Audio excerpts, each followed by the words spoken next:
Sometimes I feel like making effort itself is a little bit pathetic thing for losers, people who are not natural smart, including myself. It means that you are not one of those cool kids who still get A without studying hard.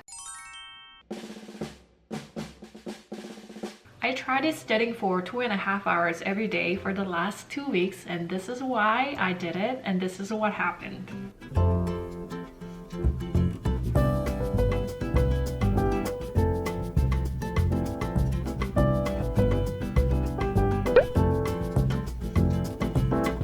First of all, a lot of people ask me what I study in the morning, so here is a walkthrough. First 10 minutes, I write my morning journal, as always. So I write down what I'm grateful for, and also I write my affirmations. For the next 20 minutes, I study English, as I introduced before in the previous video.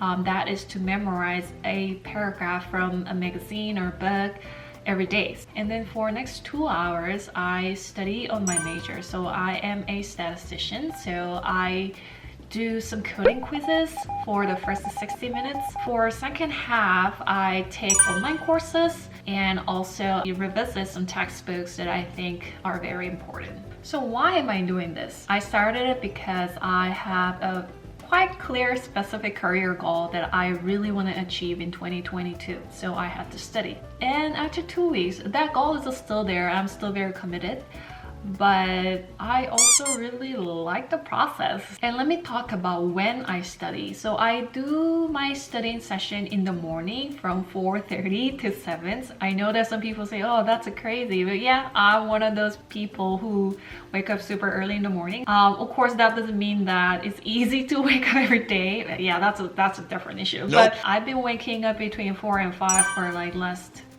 4+ years, so I'm pretty used to it at this point. But let me be clear about this. If you want to study, I don't think it must be in the morning. I don't really think so. I mean, people have different circadian rhythms and they do have different chronotypes. It's not that I know everything about circadian rhythm and chronotype, but I think I did my share of research about this because I make a lot of video about that. But you guys tell me if I'm missing something. I'm still learning, but in my case, I haven't been able to find any like very strong scientific evidence that shows us morning larks win over night owls in every single aspect in the life. Like what I've been seeing is more like morning people are happier and tend to be less depressed, but night owls are actually more likely to be rich and more creative. So there are pros and cons. And your chronotype simply determines whether you're a morning person, evening person, or somewhere in the middle. And by the way, it's genetic. You don't get to decide whether you're a morning type or an evening type. Hardwired into your genes, we know the genes. It's not your fault. If you're an evening type and you're listening to this, and society, which is strongly architected against your chronotype, we reward and we favor the morning types. It is not your fault. It's not a choice. I was never a morning person. At what time do you get up normally in the morning? Me, it's usually about 7, but I go to bed late. But I still think that there are two important things. A, it's very good to know what time of the day you can perform very well. It could be morning, in my case. It could be night, or it could be like 11 a.m. for some reason every day. You know yourself better. Then B, doing something that is a little bit challenging but meaningful in your life during that time can be a game changer. It could be studying. In my case, it was studying. It could be reading. It could be doing some exercise, or it could be some routine that you wanted to try. It becomes a joy, and also it gives some sense of recovery and some sense that my life is getting better organized and structured.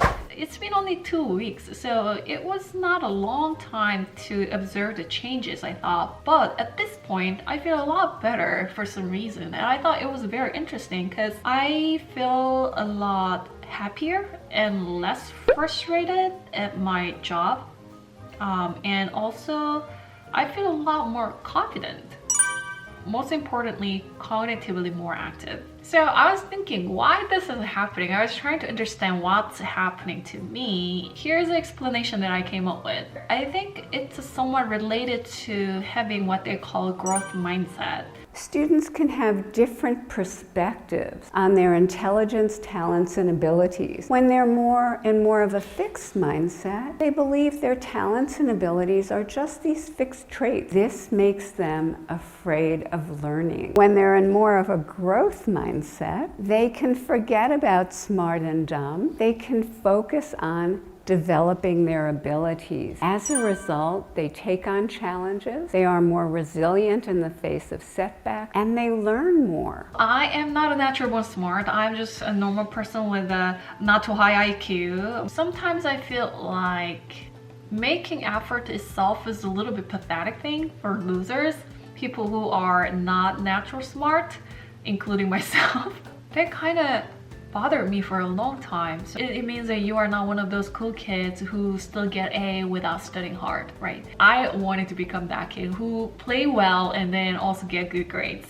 But I'm not one of them, obviously, and making some efforts looked not cool. Sometimes I felt like, oh, learning is meaningless. I'm just too old already. I graduated already. What is the whole point of learning new things? There are already smart people out there. I never ever catch up with them. So what happens when you have that kind of mindset is things look boring because things will be the same, and also you are quite afraid of making efforts because you think that that's not going to make any changes. I was reluctant to make some efforts and go all in with my eyes open because it's not going to work. When they're more in more of a fixed mindset, they're so worried about looking smart and not looking dumb that they back off from challenging learning. Studying something every day, in other words, learning something every day, means that I give some time and permission to myself that I can take long to learn something and I can make mistakes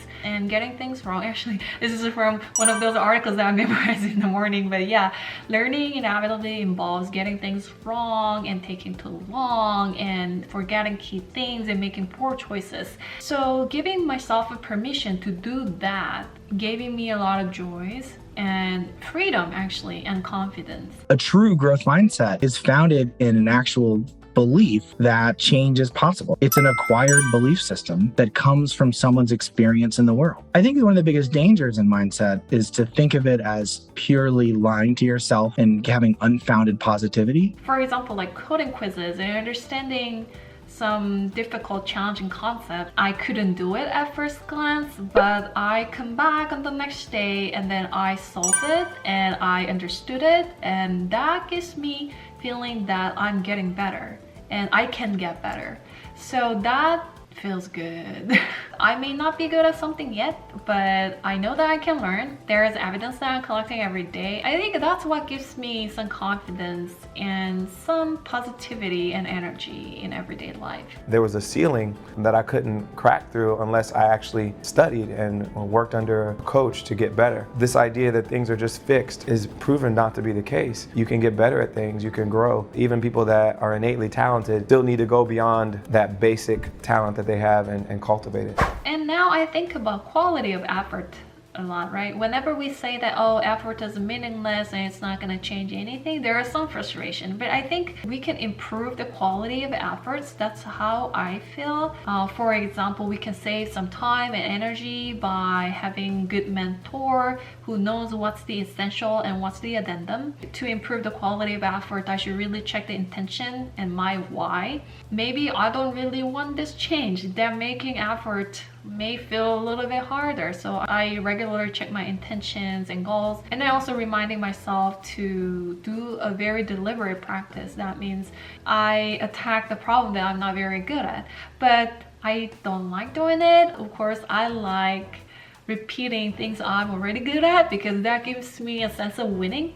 On the other hand, it feels very challenging to do something that I'm not very good at, but that's what makes a difference, right? So I kind of try to think about deliberate practice, how I can do the deliberate practice aloud and how I can attack the problem that I'm not very good at and becoming quite efficient with the effort. So I think I can improve the quality of efforts, but that can be learned, and that can be learned by anyone. So that doesn't mean that effort is meaningless. I mean, sheer effort can be a little bit not efficient, but making effort itself, I don't think it has any problem. Studying doesn't feel always entertaining. It feels hard more often than not, but it means a lot to me, literally. It means that I'm trying to recover the growth mindset. I'm trying to open myself, then closing myself toward the word, and I am getting ready to discover what's new.